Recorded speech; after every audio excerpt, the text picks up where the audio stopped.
తిరుపతిలో అనగనగా ఒక రాజు మూవీ టీం సందడి చేసింది. సంధ్య థియేటర్లో అభిమానులతో హీరో హీరోయిన్ ముచ్చటించారు. థియేటర్లో అభిమానులు హీరో నవీన్ పోలిశెట్టి, హీరోయిన్ మీనాక్షి చౌదరిని చూసి కేరింతలు వేశారు. హీరో హీరోయిన్లతో ఫోటో తీసుకోవడానికి ఎగపడ్డారు.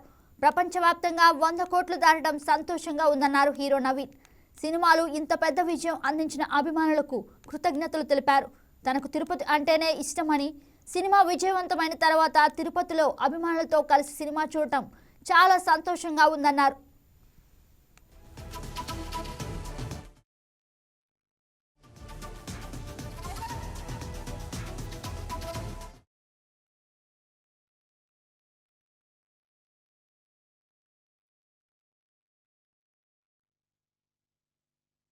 Thank you very much.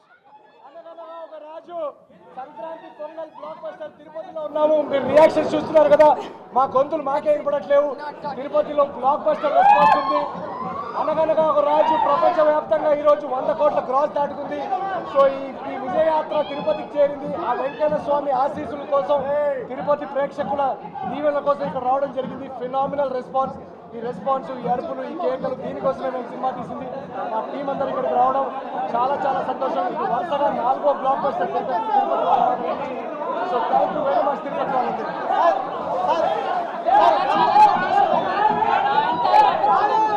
సినిమాకి అనగనగా ఒక రాజు ఈరోజు ఒక బ్లాక్ బస్టర్ చేయడానికి ఒకటి ఒక రీజన్ ఆడియన్స్ చేశారు. మేము చాలా చాలా హ్యాపీ, చాలా సంతోషం.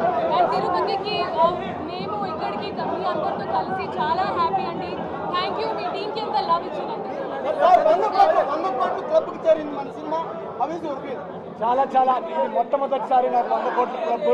సో చాలా చాలా ఆనందంగా ఉంది. ఎందుకంటే మామూలు టైంలో వచ్చి రిలీజ్ కావడం ఒక విషయం, పండగలో ఇన్ని సినిమాలతో వచ్చి ఇంత పెద్ద బ్లాక్ బస్టర్ సాధించడం, ప్రపంచవ్యాప్తంగా 100 కోట్ల గ్రాస్ దాటడం అన్బిలీవబుల్ థింగ్. సో దానికి నేను ప్రేక్షక దేవుళ్ళకి, ఆడియన్సెస్ అందరికీ నా తరఫు నుంచి very very very big thank you. ఇలానే ఈ సినిమాకి ఇంకా లాంగ్ రన్ ఉంటుంది. ఇంకో 2 వారాలు థియేటర్స్లో మీరు చూడండి. ఇప్పుడు తిరుపతిలో మేము వచ్చాము, నాన్ స్టాప్ నవ్వుతున్నారు, రచ్చగా ఉంది, ఈలలు గోల.